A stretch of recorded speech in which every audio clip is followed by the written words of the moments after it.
So from slow learner, to sky conqueror, the rise of Richard Branson, right? They once said he would never succeed. His teachers believed he wasn't smart enough. He struggled to read. He could keep up in class, right? So one headmaster even predicted he would either end up in prison or become a millionaire one day.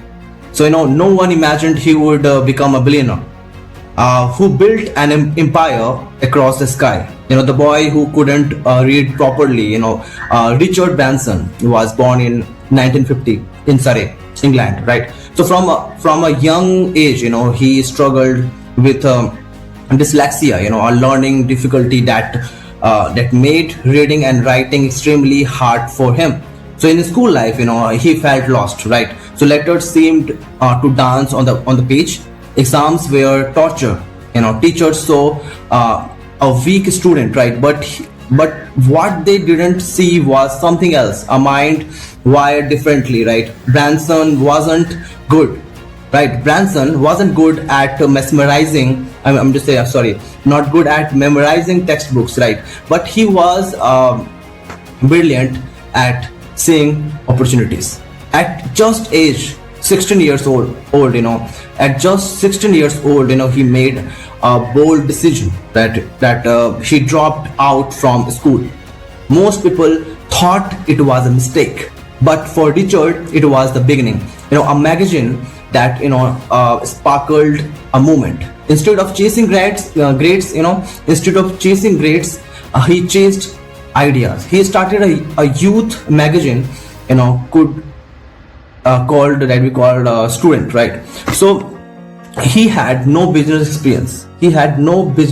experience. No money, no road map, right? So he simply believed, young people needed a voice. Right? So he called famous personalities directly.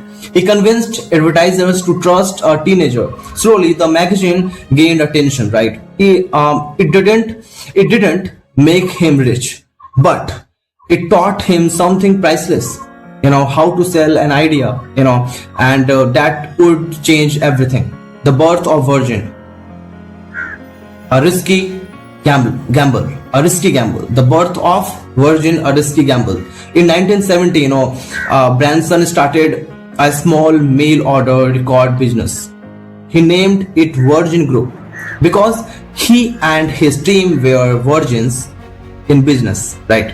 So after, he opened a record store, then recording studio, and then people laughed.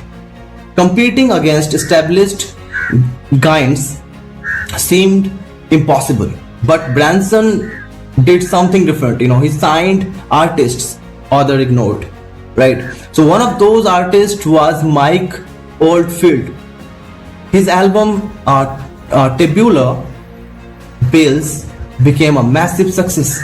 Then came bold signings like the Six Pistols and controversial band that other Virgin Records exploded.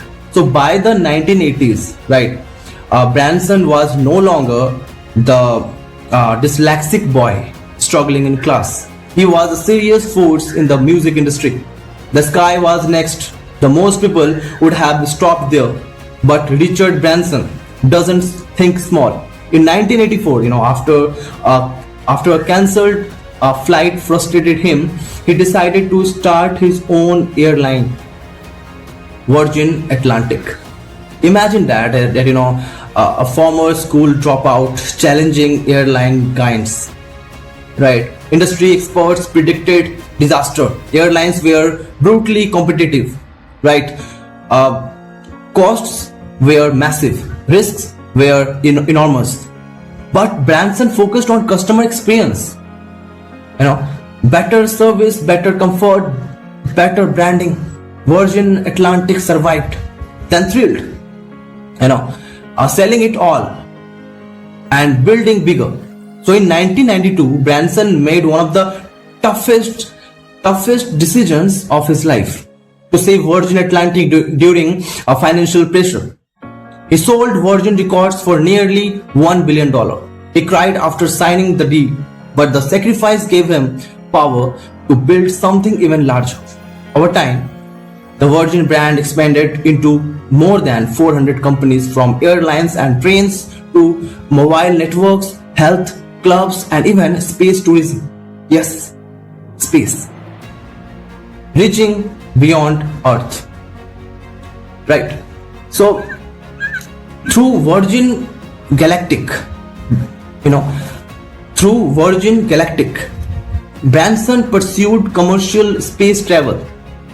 In 2021, at the age of 71, he flew to the edge of space aboard his own spacecraft.